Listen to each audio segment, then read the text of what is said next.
მეგობრებო, დღეს შემოგთავაზებთ კიდევ ერთ ვიდეოს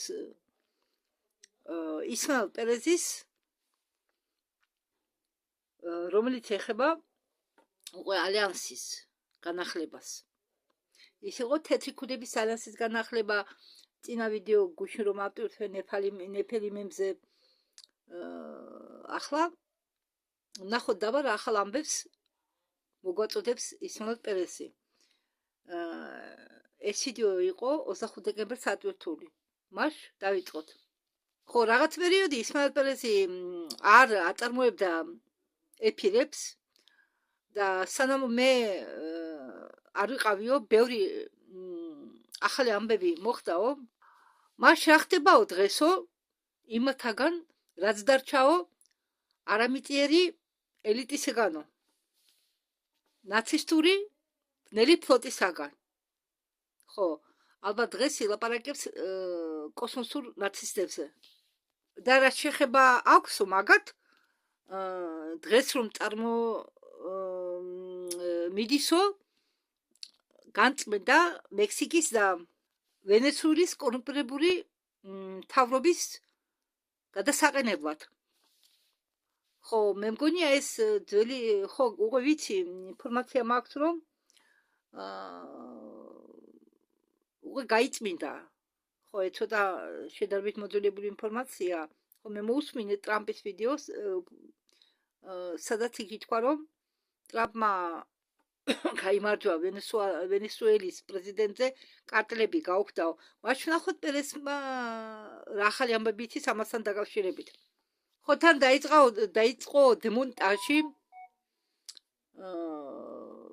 გერმანელების მიწასთან დაკავშირებით. გონი ნუმერაციაც ქონია მათ მიწას 20 ნომერი. ვარსკვლავური კარიბჭეები, რომლებიც სავარაუდოდ შეიცავდა ხელოვნურ კარიბჭეს, რომლის გამოყენება ცდილობდნენ ადგილობრივი ელიტა, იმისთვის რომ გაქცეულიყვნენ ორიონზე და ეშველათ საკუთარ თავებზე ალიანსის დევნისაგან. ალიანსმა აგრეთვე შეაჩერა რაღაც მოვლენები ყალბ მესიასთან დაკავშირებით. რატო და ხო ამბობდნენ მესია უნდა მოვიდესო. ხო, დააპირებდნენ ყალბ მესიის გამოჩენას. არ ვიცი ამას როგორ აპირებდნენ და ალიანსმა შეაჩერა ეს მათი ყალბი მოვლენები. ხო, ახლა თქვა ისმაილ პერესმა ამის გაკეთებას ისინი აპირებდნენ ჰოლოგრაფიული ტექნოლოგიების გამოყენებით. და მე მაქვს ადრე წაკითხული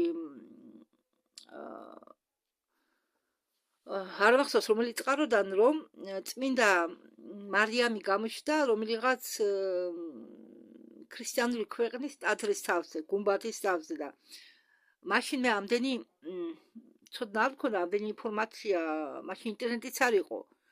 ის რომ ხალხი ასე გააგიშა და ხალხმა უფრო მეტი ირწმუნა ქრისტიანული რელიგიისა, მაგათმა ხوارითოდნენ ერთ ჰოლოგრამა იყო. ხო, მე მაშინ ცადვიცოდი რომ ტექნოლოგიები იყო ასეთი რომ ჰოლოგრაფიული გამოსახულებები შეიძლება ნებისმიერი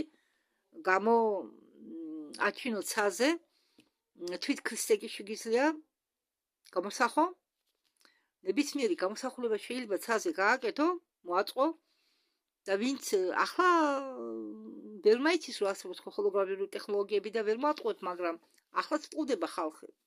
მაგრამ მაშინ მით უმეტეს ხალხმა ეს არ იცოდა. ახლა ხდები მე რომ ის გამოსახულებები რომლებიც იყო სხვადასხვა ქვეყნებში ტაძრების თავზე ნაჩვენები, ეს სინამდვილეში მართლა არ იყო, არავინ არ იყო. ეს იყო მხოლოდ ჰოლოგრაფიული გამოსახულებები, რომლებსაც აწყობენ სპეციალური ჰოლოგრაფიული ტექნოლოგიების დახმარებით. ხო და ძველ კაბალისტურ რეჟიმს ამ ჩრდილოვან სახელმწიფოს უნდა ერთი ახალი რელიგიის შექმნა და უნდა დამყალბი მესიის გამოჩენა ვითომ. გამოსახავდა ცაზე მესიას, ქრისტეს ვითომ. და ვითომ მოვიდა მესია, მეორე მესია, არ ვიცი, ქრისტეს გამოსახვა უნდა თუ ვიცი და ალიანსმა ეს შეაჩერა. მათი გეგმები ჩაშალა. და მათ რომ გამოსვლოდათ ეს ყველაფერი, აქ მთავარი ადამიანი ამ საქმეში იქნებოდა ნეტანიაჰუ. რადგან ისიც მონაწილეობდა ამ საქმეში. იქნება გახსნილიო კოდური დასახელებით ოპერაცია უდიდესი შოუ დედამიწაზე, რომელიც იყო ინიცირებული სიღრმისეული სახელმწიფოს ნარჩენებით, ბრენდის სიკვდილით დასჯის შემდეგ და მაგას გეგმაში ჰქონდათ მოეწვიათ 200-ზე მეტი მსახიობი, სპეციალისტები, ციფრული ინჟინრები, ფსიქოლოგები და ამაზე ყველაფერს უნდა ეხმძღვანელა კორუმპირებულ სპეც სააგენტოებს. საჯაშუშო სპეც სააგენტოებს. აგრეთვე ამაში მიიღებდნენ, რომ ეს ყველაფერი მოხდარიყო მონაწილეობას კაბალური ფინანსისტები. მაგრამ არ გამოვიდათ არაფერი. ისმაილ პერესი ამბობს, რომ სავარაუდოდ ჩვენ ვართ მეოთხე ფაზაზე და მე ახლა თუ მოგიყვეთო დაწვრილებით ამ ოპერაციის შესახებო. განწმენდა დაიწყო ჩვენო მზის სისტემაშიო. და როგორც მე გითხარითო, გაწმენდები მოხდაო იმ დარჩენილ რეალობის ჯიბეებისა და ხო, მე თქვენზე მაქვს ნათქვამი, რომ არსებობს აკეთებენ ხელოვნურად ჯიბეებს, რეალობის ჯიბეებს და ასეთი რამდენიმე რეალობის ჯიბეები იყო დარჩენილი და მათი განწმენდა მოხდა. და მათი ნეგატიური რეგრესორები, რომლებიც იყო რომლებიც იმყოფებოდნენ ორტას სარტყლის რეგიონში, ორტას ღრუბელი. მე მაქვს თუნთის ნათქვამი. ეს ორტას ღრუბელი წრიულად ფარავს მთელ მზის სისტემას. ჩვენი მზის სისტემა იმყოფება ამ ორტის ღრუბელის შიგ. და აგრეთვე მოხდაო განწმენდა იმ კოლონიებში, რომლებიც დარჩნენო მიწის ფარგლებს მიღმა. ხო, სანამ ისმაილ პერესი ატვირთავდა თავის ვიდეოს, ინგლისურენოვან ვიდეოს, ეს რუსულენოვანია, რო აიტვირთა 25 დეკემბერს თორე ინგლისურენოვანი ვიდეო, როდის ატვირთა ისმაილ პერესმა, მე არ ვიცი. და სანამ ატვირთავდა 3 დღით ადრე იქნა მოკლული ჯეიმს რინკი. ისე მეწყინა მაგ პიროვნების სიკვდილი. ჯეიმს რინკი იყო სუპერ ჯარისკაცი. მას ის მონაწილეობდა კოსმოსურ საიდუმლო პროგრამებში. მე მაქვს მაგის ვიდეო, 2 თუ 3 ვიდეო გადათარგმნილი და დადებული. და ერთ-ერთი ვიდეო, გეტყვითახლავე, ერთ-ერთი ვიდეო იყო ჯეიმს რინკის შოუზე ყავდა იოჰან ფრიცი. იოჰან ფრიციც საიდუმლო პროგრამის მონაწილე იყო. და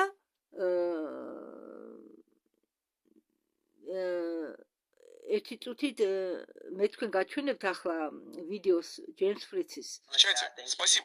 ვიდეოს არა, ჯეიმს ფრიცის სახელმი და განახოთ. აი ეს პიროვნება. ოპა, მაპატიეთ.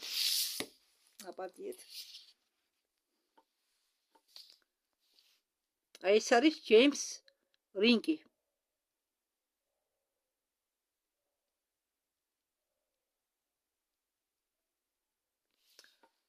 ეს ვიდეო სხვათა შორის მე მაქვს გადათარგმნილი. ოღონდ ეს მე დავწერე და შემდეგ წავიკითხე. ამიტომ ბოდიშგიხდით, მაშინ კატარაქტა მქონდა. ახლა წარმოგიდგენიათ, იმხელა ასოებით წერდი და იმას ვერ კითხულობდი. მაგრამ ახლა უკვე მასე არ გაგაწოდით ჩემო ძვირფასო სვენელებო და მაყურებლებო. ხო და რატო ამბობ ისმაილ პერესი იმას, რომ რინკი მოკლული იყო 3 დღით ადრეო მის გამოსვლამდეო სუპერჯარისკაცის სტატუსით მე მას ველაპარაკიო ტელეფონით და მან მომიყვაო, რომ მას დემიდენო სკალარული იარაღის მეშვეობითო.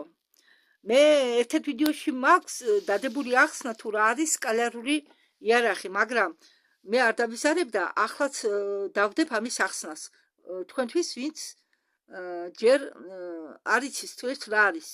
ჯერ მოდით აგიხსნით თუ რას ნიშნავს სიტყვა სკალარული. ეს არის ოპერაციის სექტორი ორ ვექტორ შორის, აგერა ამას ქვია ვექტორი. ოპერაციები ორ ვექტორ შორის, ესე იგი ამ ვექტორის და ამ ვექტორ შორის. შედეგი ამ ოპერაციებიდან გამომდინარე ვექტორ შორის, რომელიც წარმოადგენს სკალარს, ესე იგი რიცხვს და რომელიც არაო დამოკიდებული არც არჩევნებისგან, არაო დამოკიდებული კოორდინატების სისტემის არჩევანზე. მოდით კიდევ სწორად აგიხსნით, ესე იგი სკალარი ეს არის რიცხვი, რომელიც არ არის დამოკიდებული კოორდინატის სისტემის არჩევანზე, უпростоრად. კოორდინატების სისტემის არჩევანზე. ესე იგი ეს სკალარი არის რიცხვი, რომელიც არ არის დამოკიდებული კოორდინატების სისტემის არჩევანზე. და უბრალოდ სიტყვებით რომ ვთქვათ, ეს არის ერთეული, რომელიც განსაზღვრდება ნებისმიერ კოორდინატულ სისტემაში ერთი რიცხვით, ან ერთი ფუნქციით, რომლებიც არ იცვლება სივრცისეული კოორდინატების სისტემის შეცვლის დროს. მაგათი არაფერი არ მოქმედებს. ხო, და ამ ერთეულს სკალარს არ აქვს მიმართულება. არ აქვს. სკალარული სხივური იარაღი იყო შექმნილი 1904 წელს ამერიკელი იმიგრანტით ნიკოლა ტესლად, რომელიც იყო იუგოსლავიიდან, ალბათ ტესლაზე ყველას გაგიგონია. ამ სკალარული იარაღის მეშვეობით შეიძლება მოახდინო ატომური დანგრევა, მიწისძვრები, ქარიშხალები, მოქცევადი ტალღა, გამოიწვიო წამიერი გაყინვა ყველაფრის და შეუძლია და ეს ყველაფერი ხდება ზევიდან, თანამგზავრიდან. და მას კიდევ შეუძლია მოკლას ყველაფერი ცოცხალი რამდენიმე მილის მანძილზე. შეიძლება გამოიწვიოს ძლიერი სიცხე, ცეცხლოვანი სიცხე შეუძლია გამოიწვიოს ტერიტორიებზე, შეუძლია გამოიწვიოს ჰიპნოტიური კონტროლი მთელი პოპულაციის გონებაზე,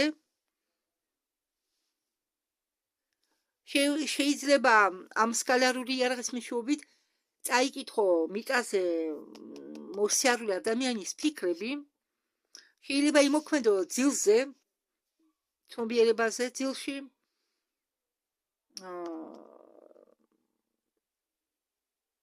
და შეიძლება შეცვალო გამოსახულებები თვალის ამ არეში არის სპეციალური ნერვები, ხო, ტვინის ეს ნაწილი, ტვინის ამ ნაწილში თვალების უკან არის ისეთი ნერვული დაბოლოებები, რომლებზე ზემოქმედების შემდეგ შეიძლება გამოიწვიო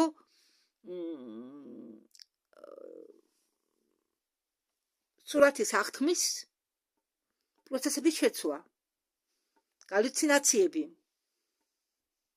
ან ქიმიური, ან ბიოლოგიური მოწამვლის სიმპტომები. შეიძლება გამოიწვიო პანდემია, როცა არ არსებობდეს დაავადება, ისე დღეში ჩავაგდო ხალხი, რომ ეგონოს, რომ ეს არის პანდემია.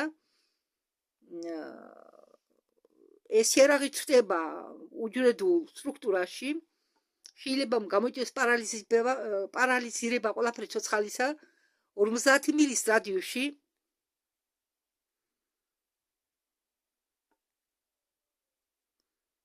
შეიძლება ნებისმიერი სივრციდან გააქროს რამე საგანი სინათლის სიჩქარეზე უფრო სწრაფად მოქმედებს ეს სკალარული იარაღი.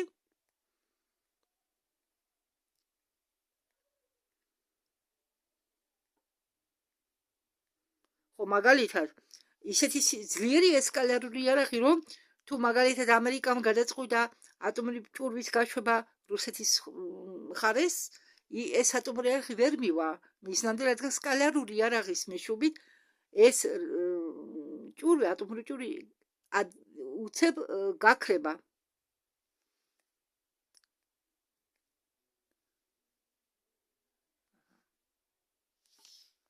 ჯეიმს რიკმა აქტიურობა გაუკეთა თავის სუპერჯარისკაცის სტატუსს, მაგრამ ის ეხმარებოდა სხვასაც, აწვდიდა ინფორმაციას იმ ადამიანებს, მისნერ ადამიანებს და მათაც ეხმარებოდა, რომ მაგათმა თავისი სუპერჯარისკაცის ალტარების აქტივაცია გაეკეთებინა. ალტარები მე ბევრჯერ ამიხსნია თუ რა არის, ეს არის ალტარი არის ალტერნატიული პიროვნება, მაგრამ ამ ალტარების მოპოვება შეიძლება ბავშვობაში, თუმცა დიდობაში ცოტა კი შეიძლება, მაგრამ ჭირს ამის გაკეთება. აქედან გამომდინარე ის გახდა საშიშროება. სამართლობაში თქვენს რომ მას გაუჩერდაო გული, მაგრამ მე მინდა თქვენ გითხრათ რომ რამდენი მიზეზი თუ რატომ გაუჩერდაო მას გული. სიმართლე იმაში შედგება რომ მასზე იქონიეს პირდაპირი ზემოქმედება სკალარული იარაღით კოსმოსიდან. თავიდანვე ჯეიმს რიკი მუშაობდაო შავი ფლოტის ნარჩენებზე და ბოლოს მან გადაწყვიტაო სინათლის ხაზის გადმოსულიყო და მოიყოლაო სიმართლე. ეს კარტელები, რომლების წინააღმდეგ მიდის სახალხო გაძვრენ მექსიკის სახელმწიფოში, მმართველობის სისტემაში და აკონტროლებდნენ პორტებს. ამიტომ ახლა მათ წინააღმდეგ მიდის ძლიერი ბრძოლა. აგრეთვე ეს კარტელები ხელმძღვანელობდნენ ხალხით ვაჭრობას, მათ შორის იყო ბავშვები, რომლებსაც ყიდნენ ორგანოების ამოღების მიზნით, შემდგომ რომ ეს ორგანოები გაეყიდათ უფრო ძვირად. განთავისუფლდა კუნძული პუერტო-რიკო კარტელებისაგან. ვენესუელის გაწმენდა ჟანგბადს გადაუკეთავს კარტელებს. აგრეთვე განადგურდა ლაბორატორიები, რომლებიც უშვებდნენ, ქმნიდნენ უფრო სწორად ადრენოხორმი. ეს არის ნარკოტიკისნაირი საშუალება, რომელიც მოიხმარებოდა ელიტაში როგორც ნარკოტიკი. ადრენოხრომს კი ღებულობდნენ ბავშვების წამების გზით. მოდით ახლა ამაზე ნოვისაუბრებთ. მე ეს მაქვს ბევრჯერ ნათქვამი სხვა ვიდეოებშიც. ახლა ეს თემა გვადგილოა და დენვერის აეროპორტის ქვეშ ამერიკაში იყო არსება პარაზიტი, არ ვიცი საიდან მოხდა იქ, რომელიც იყო განადგურებული. მას რაც ეხება ოპერაციებს, რომლებიც მიმდინარეობს სამხრეთ ნახევარსფეროში, აქ იყო ეგრეთ წოდებული კარიბჭეების ადგილი, სადაც აგრეთვე იყო განლაგებული ხელოვნური კარიბჭეები, რომლებსაც იყენებდნენ შილოვანის სახელმწიფოს ელიტა. ანტარქტიდაში ბაზა ნომრით 22, რომელიც ცნობილი იყო როგორც ნაი-შვაბერლანდი. სავარაუდოდ აქ რუსეთის სპეცნაზელებმა შტურმით აიღეს ეს კარიბჭული ხელსაწყო ტექნოლოგია, რომელიც ადრე ეკუთვნოდა ნაცისტურ რეიხს, მეოთხე რეიხს, ახალი ზელანდიის კუნძულის სამხრეთით, სამხრეთ ნაწილში. აქ ამ ადგილზე იყო განლაგებული ბოლო კარიბჭები, რომლებიც ეკუთვნოდა ჯგუფ ორიონიდან და ამ კარიბჭეს იყენებდა კაბალა იმისთვის, რომ მოეწვია მეტი დრაკო თავისი საქმისთვის, რომ გამოიყენებიათ ეს დრაკო თავისი საქმისთვის, მათ აგრეთვე შეძლეს კარიბჭის დანგრევა ეგზოტიკური ტექნოლოგიის მეშვეობით, ეზოტერიკური არა, ეგზოტიკური ტექნოლოგიების დანგრევა და სიტყვა მოდის ეს ეგზოტიკური, ამის ფუძე არის სიტყვა ეგზოტიკა, ხომ გაგიგონიათ, ხო, ეგზოტიკური, აქედან გამომდინარე. აგრეთვე მათ ეხმარებოდნენ ადრომედიანელებიც. ამ ყველაფერმა ამ ადგილის განწმენდამ გამოიწვია მიწისძვრები 6 ბალით და ზუსტად ამ ბალის მიწისძვრა იყო დაფიქსირებული ოკეანეში 6-ჯერ და ამ ოპერაციებში რასაკვირველია ფაშისტურმა რეიხმა წააგო. ყველა არამიწიერი ევაკუაციის მარშრუტები, ყველა არამიწიერი დახმარის საშუალებები და ხელოვნური ინტელექტთან ცდომა, რომელიც დაკავშირებული იყო ორიონთან, იყო ნეიტრალიზებული. ისინი ცდილობდნენ გაქცევას ხელოვნური კარიბჭეების მეშვეობით, რომელიც იყო განლაგებული როგორც თქვა პერესმა ანტარქტიდაში. ისინი ახლა არიან გამომწყდეული დედამიწაზე და მათ არა აქვთ შესაძლებლობა გადაირჩინონ თავის სხვა განზომილებებში გადასული, რადგან ვერ გადავლიან ვერსად. და როდესაც მოხდება მზის ამოფრქვევა, მათ ექნებათ, ან ალბათ სწორად შეიძლება ითქვას, გაუაქტიურდებათ შიდა წვა, დაიწვევიან. ესე იგი, სამხედრო მოქმედებების ევროპეულ თეატრში დაკავშირებულია ცენტრში საბოტაჟთან, კვანტურ საბოტაჟთან, რომელიც წარმატებული იყო ალიანსისთვის და ეს დაკავშირებულია დროის გადატვირთვასთან, რომელიც მტრებს არ გამოუვიდათ. ხო, მე დამიმოწმესო, კიდევ ერთი გადმოსულა სინათლის ხარეს და იმ პიროვნებამ დამიმოწმაო, რომ დიდი ანდროიდული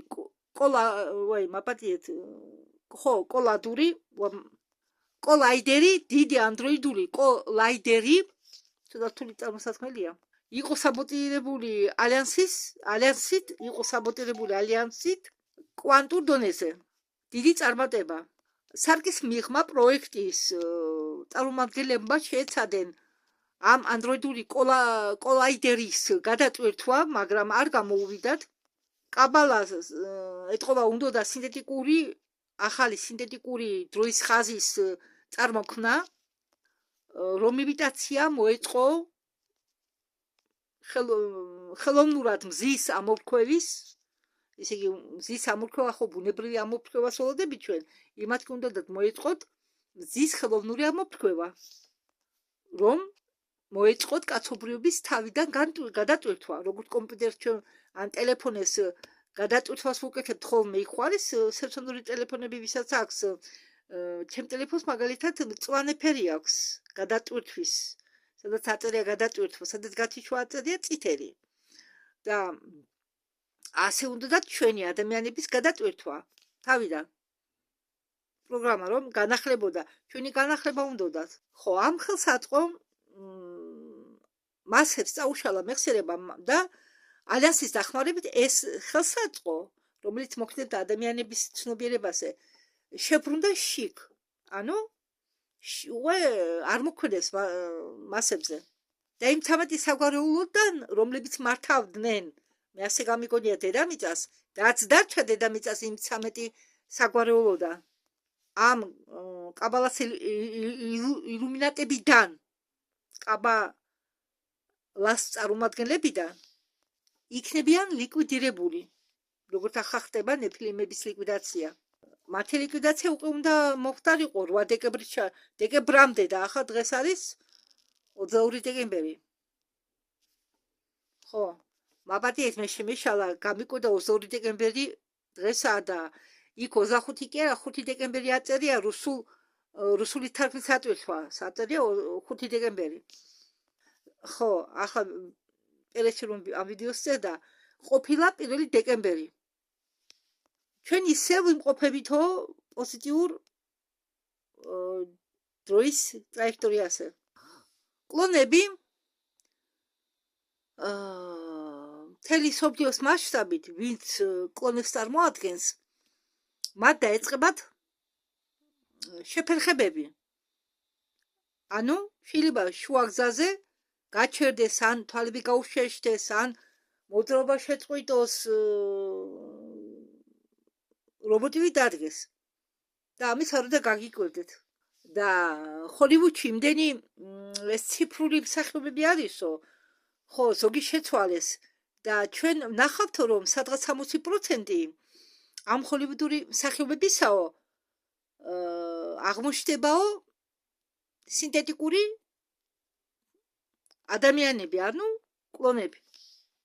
და ეს ყველაფერი დაკავშირებულია ძველი მატრიცის ჩამოშლასთან.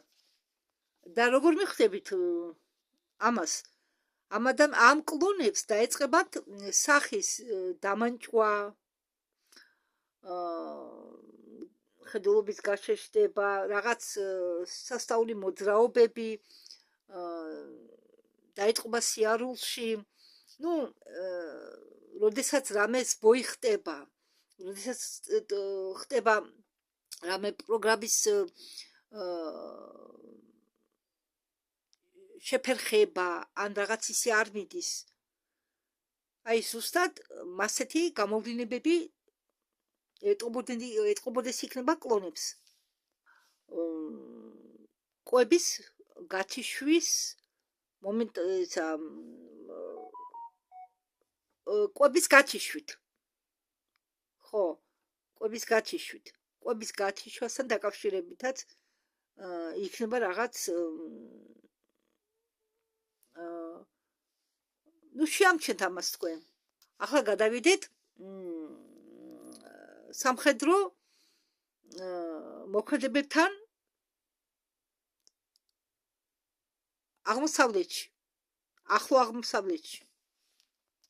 ახლო აღმოსავლეთში ალიანსმა შეძლო აეფეთქებინა ის, რაც ცნობილია როგორც დემონების ჰოლოგრაფიული კომპლექსი და რომელიც გაანადგურეს ამ ბოლო 5 დღის განმავლობაში. ესე იგი, ამან შეაჩერა ცრუ მოვლენები მესიასთან დაკავშირებით. ამ კომპლექსში იყო განლაგებული ეს ჰოლოგრაფიული სისტემა, რომლის მეშვეობით უნდათ ცრუ მესიის წარმოჩენა ისრაელში. ამ იგივე სკალარული იარაღის მეშვეობით იქნა უბრალოდ ამ სკალარული იარაღის ერთ-ერთი ოპერაცია იყო ჩვენი მესამე თვალის კალციფიცირება და ეს პროგრამა ამ სკალარულ იარაღს გაუთიშენ, რომ ჩვენ არ შეგვშლოდა ხელი ჩვენი მესამე თვალის აქტივაციაში და კიდევ იყო გათიშული დაბალი სიხშირეები კოსმოსიდან, რომელიც უშლიდა იგივე მესამე თვალის აქტივირებას. და ახლა ჩვენი მესამე თვალი ყველა ადამიანების ისეთი სისწრაფით გააქტიურდება, რომ ვერანაირად ვერ შეგვიშლის ხელს. ალიანსმა დაამოწმა, რომ ანტარქტიდის ბაზა 20 ნომერი იყო განადგურებული და ყინულოვანი გამოქვაბულებიც ინგრევა თავისით. ტუნელების მიწისქვეშა ნაგებობების კონსტრუქციები, რომლებიც იყო აშენებული ისტორიამდე პერიოდში, ეს ყინულოვანი გამოქვაბულები, რომლებიც იყო გამოტეხილი ამ კრისტალურ ყინულოვან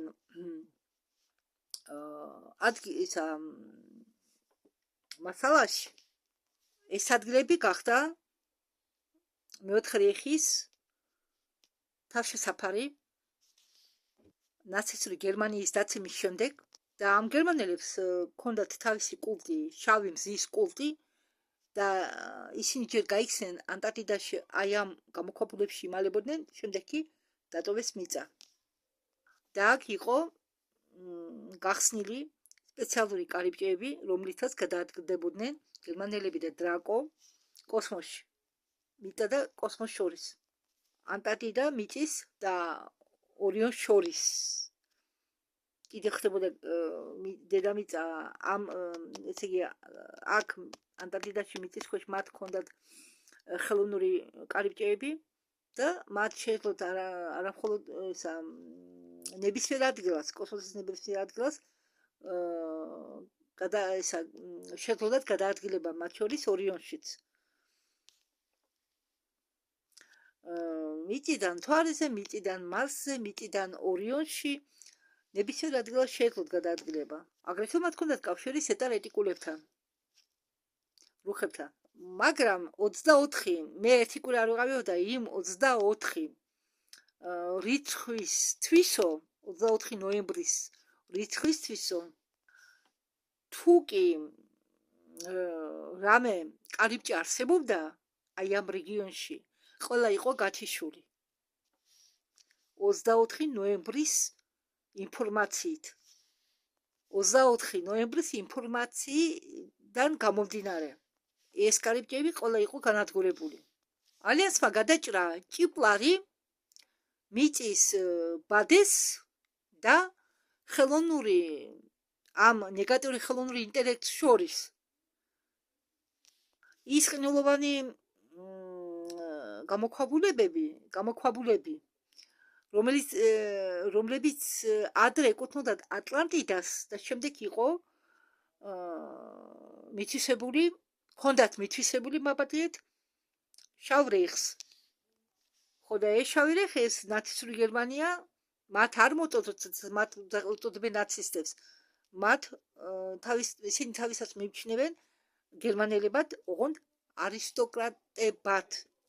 რადგან სიმართლეცაა, ვინც გაიქცა ანტარქტიდაში, იგინი წარმოადგენენ არისტოკრატიულ ხარეს გერმანული ერისა. ეს ყინულოვანი გამოქვაბულებები არ იყო თავიდანვე აშენებული ადამიანებით. ანდრომედის ცნობებიდან გამომდინარე, ისინი მათ უწოდებენ მეშვიდე კარიბჭეებად.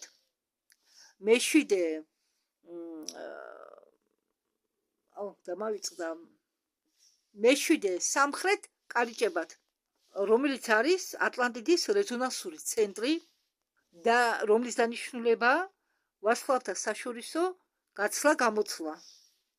კატაკლიზმის შემდეგ ატლანტიდაში ეს ადგილი გახდა უმოქმედო, რადგან ნაცისტებმა თავიდან აღმოაჩინეს ეს ადგილი 1930 წლებში. 1957 წლისთვის ორიონის ემისარების მხარდაჭერით ისინი მუშაობდნენ ცერუსთან, ამერიკულ სადაზვერვო სააგენტოსთან. ამ რეიხმა, ნაცისტების რეიხმა, ეს ადგილები, ის ატლანტიდის ადგილები, ის გამოქვაბულები ყინულის ქვეშ გადააქცია, ის იყო ნანგრევები. ნაცისტებმა გადააქციეს ის ადგილები ლაბორატორიად. ეს გამოქვაბულები გახდა რეიხის მთავარი კარიბჭეები მაგდლებში. ანტარქტიდის კარიბჭეები იკვებებოდა ტორსიონული ველის ტორსიონული ველი და გამომუშავებული ენერგიით.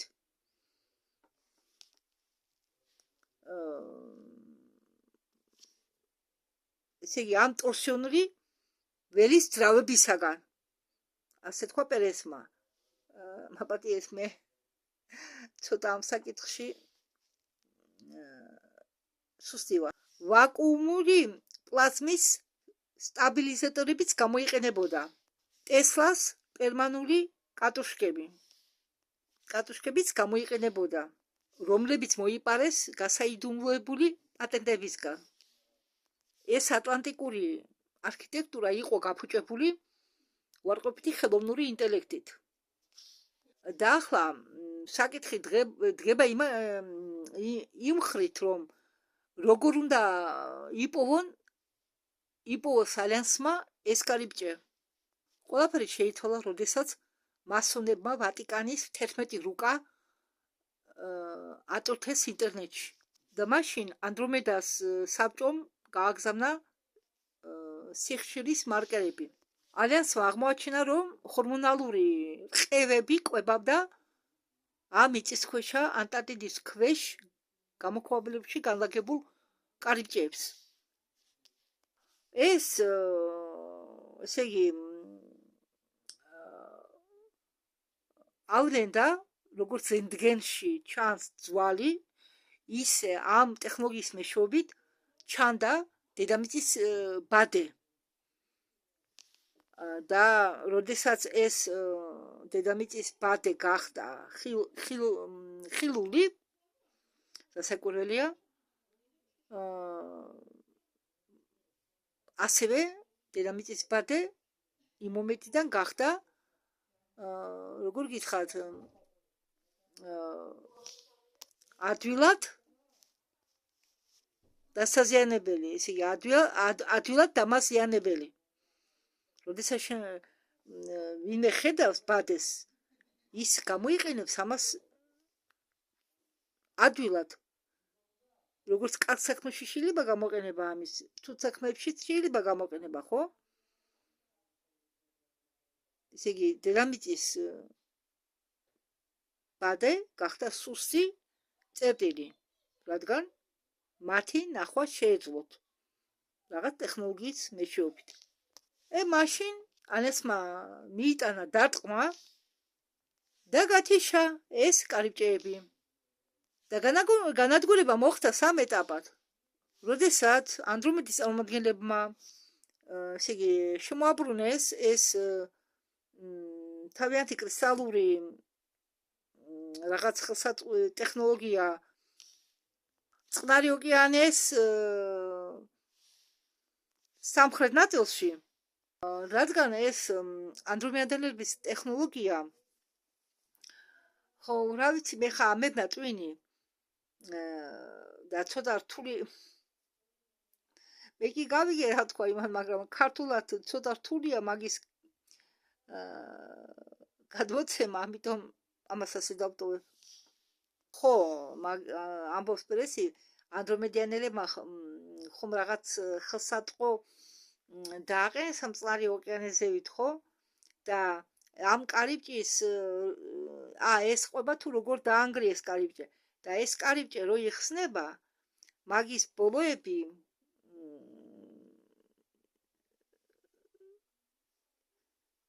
ყოყმანოს ტალღები, ხედავ რომ ტალღები ხან ქრება, ხან გამოჩნდება, ხომ გინახეთ ფანტასტიკურ კინოებში. და შეძლეს ამდაგვარად, რომ მოხდა ეს არახარმონიული შეუთანხმობა, შეძლეს ამ კარიბჭეების დანგრევა. რუსეთი არის ალიანსის ნაწილი და მოხდა აგრეთვე მიწიერი ალიანსის შეტევა ამ კარიბჭეებზე. და ანდრომედიანელებმა და ამ რუსმა სპეცნაზელებმა დიდი როლი ითამაშეს ამ საქმეში. ხო, რუსმა სპეცნაზელებმა შევიდა ახალი ზელანდიის მიწისქვეშა გამოქვაბულებში, უпроსტად ახალი ზელანდიის მხრიდან შევიდნენ ამ მიწისქვეშა გამოქვაბულებში, რადგან არსებობს ტუნელების ქსელი, რომელიც აერთიანებს ყველა მატერიკს, ყველა ქვეყანას. ეტყობა კაბალა იყენებდა ამ ტუნელებს, რომ გადაადგილებულიყო ანტარქტიდიდან ახალ ზელანდიაში. ამ ტუნელით შეტყობა იყო ეგზოტიკური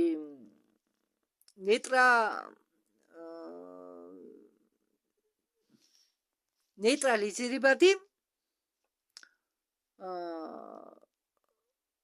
ტექნოლოგია ცივი სპექტრისა, გრავიტაციის ლოკალური ინვერსიები.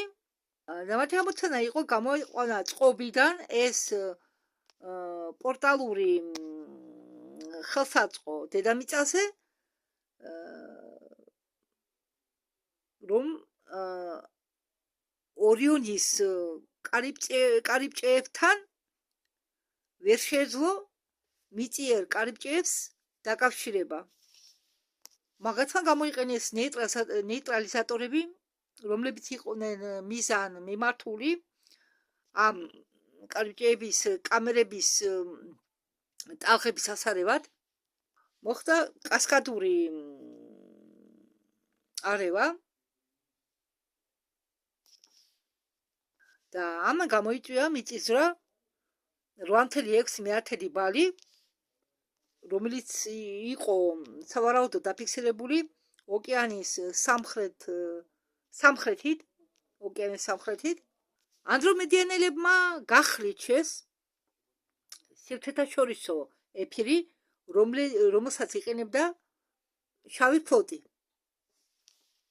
ყოველ ხელოვნურ კარიბჭეს აქვს ფიზიკური სივრცე, სტრუქტურული სიგნატურა და სივრცული ნაწილი. სივრცული ღუზა და მეტაფიზიკური კავშირი უფრო მაღალი დონის კავშირთან, ქსელთან. ანდრომედის საბჭომ რუსეთთან ერთად გაწყვიტა ეს სივრცული ეფირი შეცვალა ჰარმონიული იდენტიტობა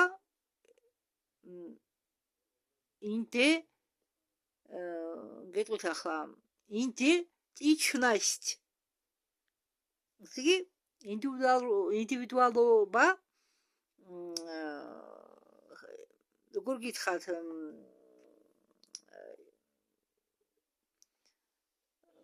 ყველა კარიბჭეს აქვს თავისი იდენტურობა და ეს იდენტურობა იქნა დარღვეული. ამის შემდეგ თუნდაც ორიონის წარმომადგენლებს შეექმნათ ახალი ტექნოლოგია, ორიონის ხელოვნური ინტელექტი ვერასდროს ვერ გააღებს ამ კარიბჭის კარებს. ვერასდროს ვერ გააქტიურებს ამ კარიბჭეს.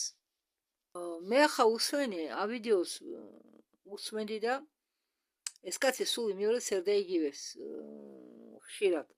ამიტომ მე გადავწყვიტე ამაზე შევჩერებული იყავი. თან თავარი აზრი ამ ვიდეოს მეთქენ გადმოგეცით და მე დაწუნდი იმაში, რომ დაწუნდი კი არა, ვიცი რომ გრძელი ვიდეოები ძალიან დამღლელია, რათა რომ საინტერესო იყოს. ვერ მოусვენ ერთი მოსმენით. ამიტომ მე თავარი აზრი ამ ვიდეოსი გამოვიტანე და თქვენ გადმოგეცით. და დანარჩენი უკვე არ აქვს მნიშვნელობა ის ყვება, რა ხდებოდა ავსტრალიაში, ამაში. მე უბრალოდ წარმოდგენა მინდა თქვენ გქონდეთ. ეს ვიდეო ის თუ ახალ თეთრქუდების ალიანსის განახლებას და ნეფილიმების განადგურებას, ეს არის ფაქტიურად იმ ვიდეოს გაგრძელება. ამიტომ მე ამ ვიდეოს დავაწერ ალიანსის განახლება 2. ხო, გაგრძელება იმ პირველი ვიდეოსი იქნება, ასე ვთქვათ. გმადლობთ ყურადღებისთვის.